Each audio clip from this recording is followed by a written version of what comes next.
Hey, what's going on, everybody? Hope all of you are doing well. So, I got a review for you guys. This was a first time watch for me, and I gotta say, I really enjoyed it. It's written and directed by John Waters. He has a wide range of films, well known for films like Serial Mom, Cry Baby, uh, Pink Flamingo, and of course this, and that is the 1988 comedy film Hairspray. Uh, I would I wouldn't say it's a musical. There is music in it, but it's not like Cry Baby where you have the musical numbers. Uh, it's more just like the music and dancing, really. But I really enjoyed this movie. It's got a really great cast. We have Sonny Bono, the late Sonny Bono, which is weird because seeing him in this is not weird. I thought he passed away in the early 2000s. I've had this weird Mandela effect because I didn't realize he passed away in 1998. I thought it was like 2000, 2001. So, yeah, was very surprised on that. Divine has dual roles in this. He plays the mother, similar to how, John Travolta was in the remake. Debbie Harry. Debbie Harry. Blondie. She's in this. She actually plays, her character is Sonny Bono's character's wife, which I thought was pretty cool. Ricky Lake. Ricky Lake has had some credit working with John Waters. I mean, I feel like I gotta sneeze. I apologize. You gotta give it credit where credit is due because if it wasn't for John Waters, I don't think Ricky Lake would have a career of some sort because she has been in at least three, kind of four, and I'll get to that, of his films in some way. So, she's in this, she's in Crybaby, and she's in Serial Mom, which looking and doing all my information on this film, I was really, really surprised on that. I did not realize she did more than one or two films with him. So, yeah, I feel like, John Waters is, one of the reasons why Ricky Lake became the big name that she is. And Jerry Stiller, Ben Stiller's father.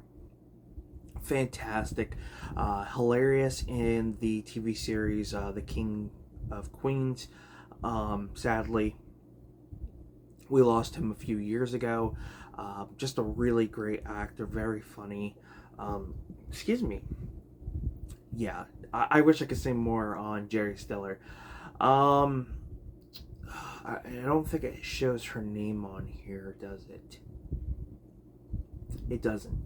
All right, so the characters that Sonny Bono and Debbie Harry play, the daughter, the actress who plays their daughter, actually became a well known musician.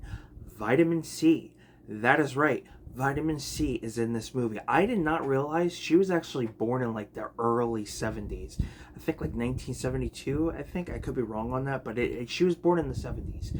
I thought she was born in the 80s. I thought she was a lot younger, but no, she was in this film. I thought that was pretty interesting when I was looking up the cast. And I'm like, Vitamin C? Like, what? Yeah, it was just interesting. Very interesting. But basically, the film takes place in like the early 60s. Ricky Lake is this young teenager who basically wants to make a change when it comes to this specific show that her and her best friend likes. Excuse me. I apologize. And,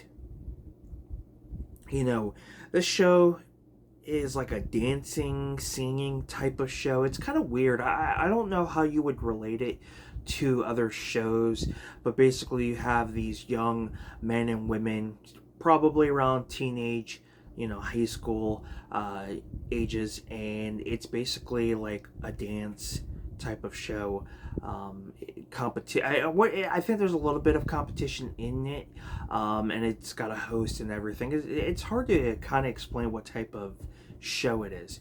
Well, Ricky Lake kind of wants to break the standards. Yes, she is a fan of the show, but she feels like it needs that kind of like flair. And with her, and I'm not trying to shame anybody, but it is brought up, that she is lower class. She, is not thin and things like that. And then they do mention that in this, which kind of has a message in itself that regardless of your size, you can basically do whatever you want. If you feel it in your heart and it's a dream you want to accomplish, go for it. That's kind of what I got from this.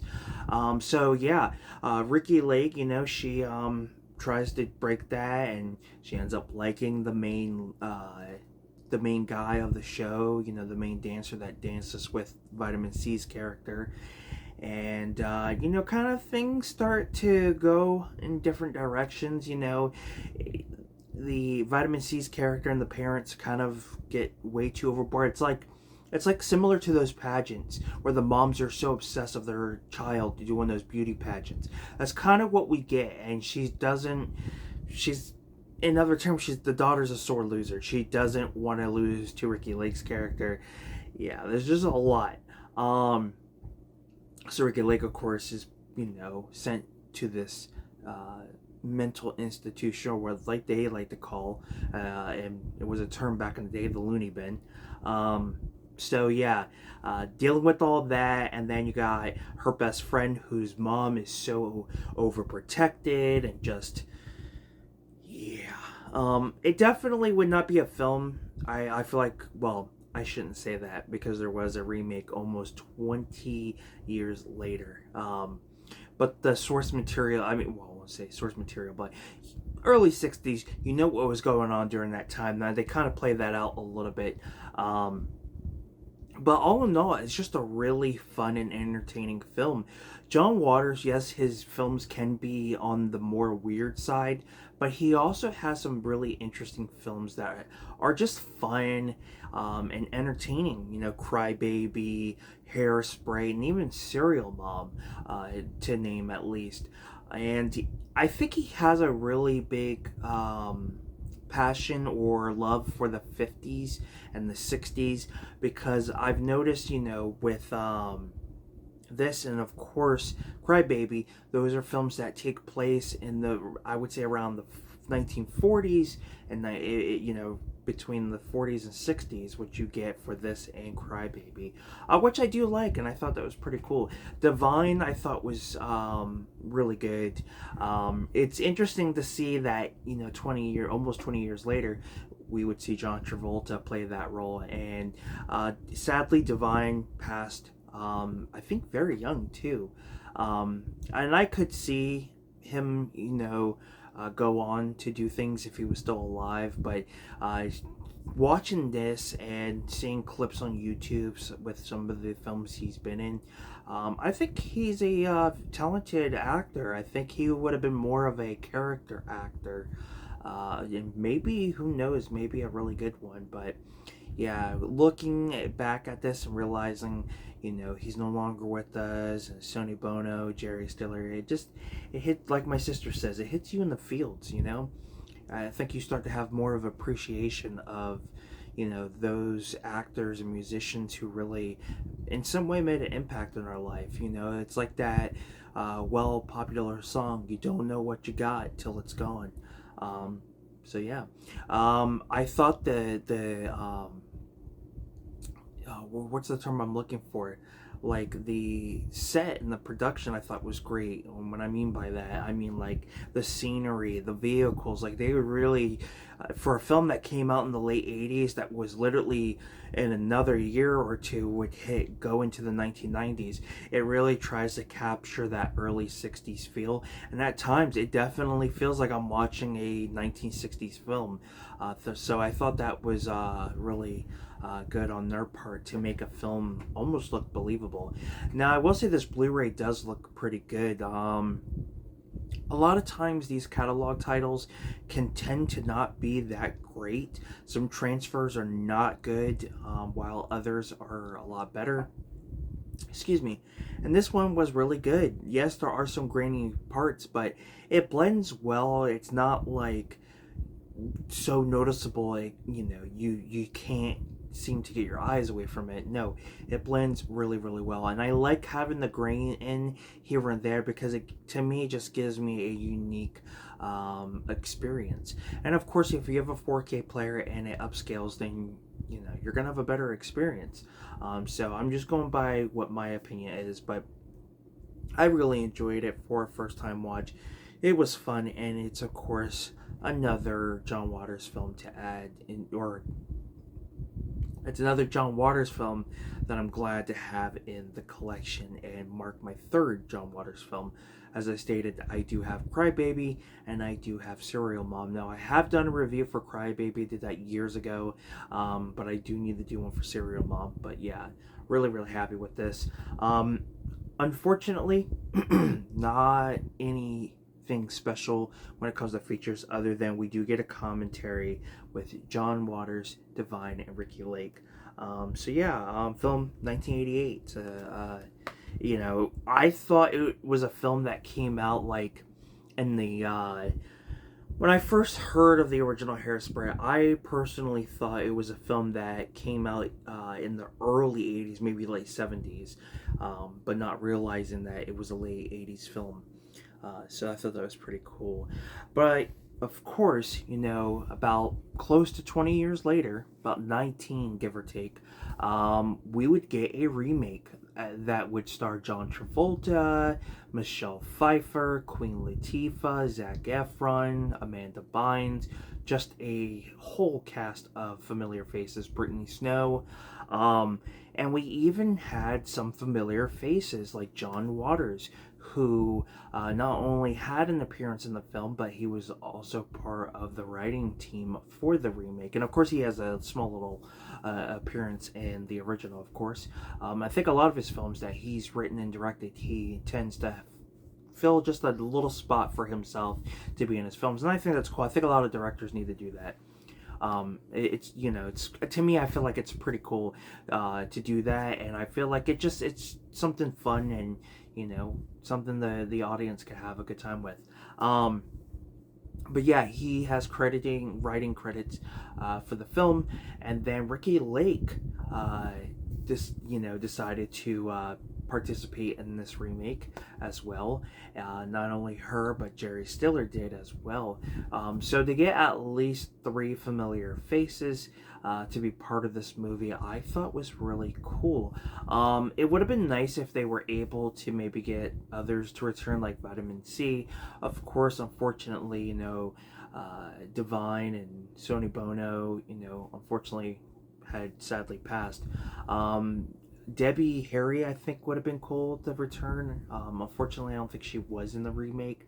And the remake, I believe it's more on the musical side, kind of similar to Crybaby. But yeah, I haven't seen the remake. I've only seen like scenes here and there. I didn't really, now looking back, I don't think I really cared too much for the remake. But I will have to give it a shot sometime down the road, watch it in its entirety. Of course, John Travolta, I think a lot of people really were fond of his performance. And of course, you have Amanda Bynes, who at that time, she was killing it, man. She was in everything. She's the Man, Sydney White, What a Girl Wants.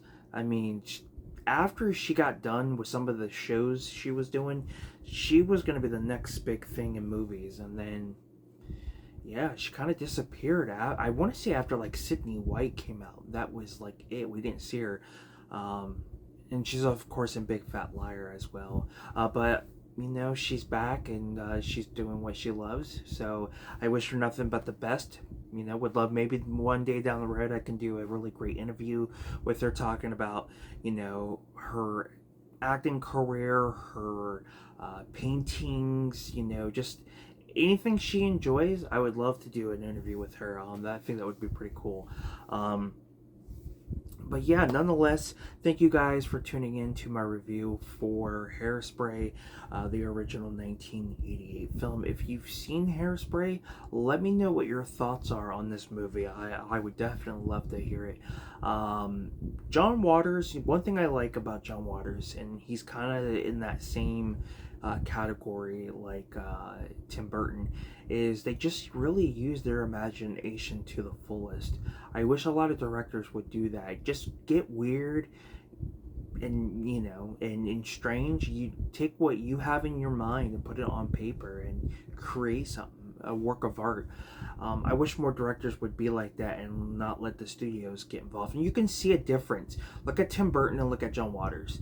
No, I mean, yeah, they're gonna do films that may not do well, but the studio doesn't get involved, and hate to say it, but they become more successful than a lot of these big films that go, that become that blockbuster hit or of some sort. It's very interesting how that works. Hollywood, if you're watching, which you're probably not, take some notes. But yeah, I just like the imagination and the creativity that these directors have.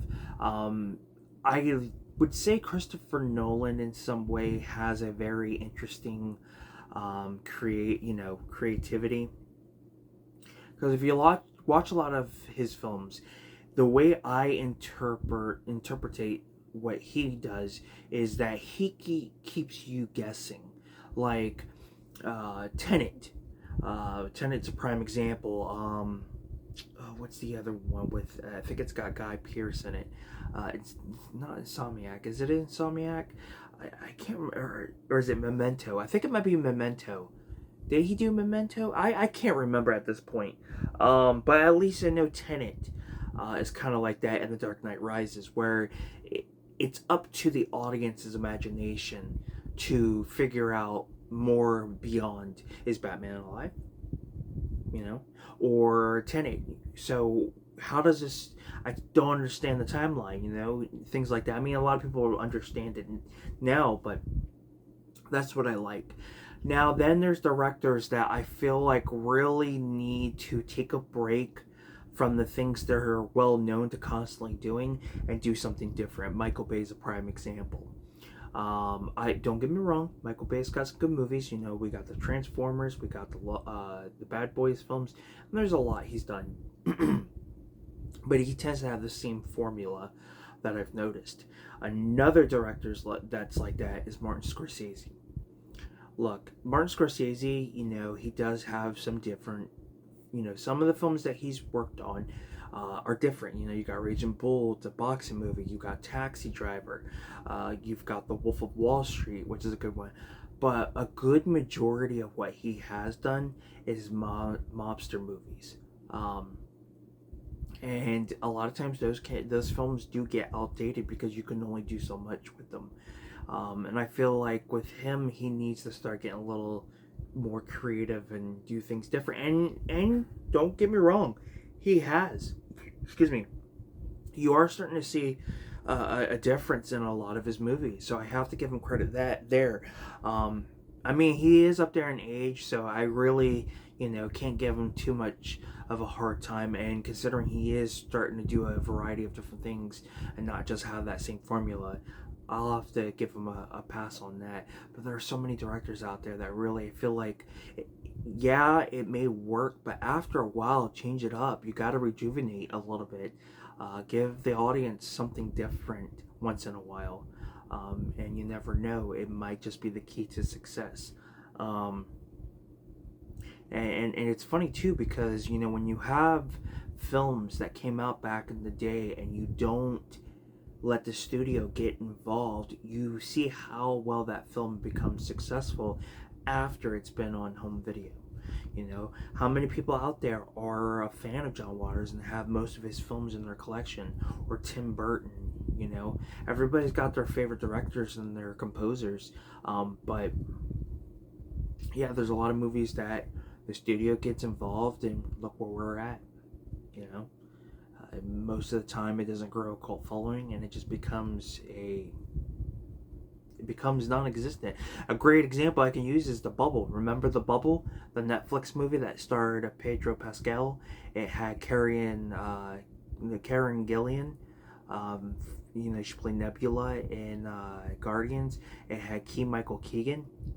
Who else was in that movie? There's a lot of well-known names, but they all were filming a film during COVID. There was moments that made me laugh. I think really who played a big part of make that movie being somewhat entertaining is Pedro Pascal and Michael Keegan. Everybody else was not good. Karen Gillian was okay, but that movie was awful. That movie came out 2020, 2021, somewhere around there, and now it's probably forgotten. Nobody probably remembers that movie. I don't even think it even got a physical release. So it just shows that some movies just, yeah. But thank you guys. Don't want to make this video too long. I've just been rambling on, so I do apologize. But yeah, if you've seen Hairspray, I would love to hear what your opinion is on it. What's your favorite John Waters film? Once eBay sales pick up, I would like to get a few more of his films that are available. I think there's 3 under the Criterion collection, and then I think there's a couple on DVD, like Cecil B. Demented, I think. That has a DVD. There might be a Blu-ray for that. I'll have to look into it, but I know that's one of his, and there's a few other ones. But yeah, if eBay sales pick up, then I'll start trying to pick up his other one so I can start watching. One of the goals I have this year is to watch a lot of films I've never seen back in the day, whether that's 80s, 70s, 60s, 40s, 50s. There's some Katharine Hepburn films I want to watch, Audrey Hepburn. So eBay sales need to pick up so I could start picking up some of these movies, man. But yeah, we'll see. Give this video a like if you enjoyed it, share it. Subscribe to the channel if you haven't on Film Talk with Mikey. Until next time, guys, you know the drill. We'll talk movies. You guys have a good one. Take care, and I will see you guys next time. I'm signing out. Peace.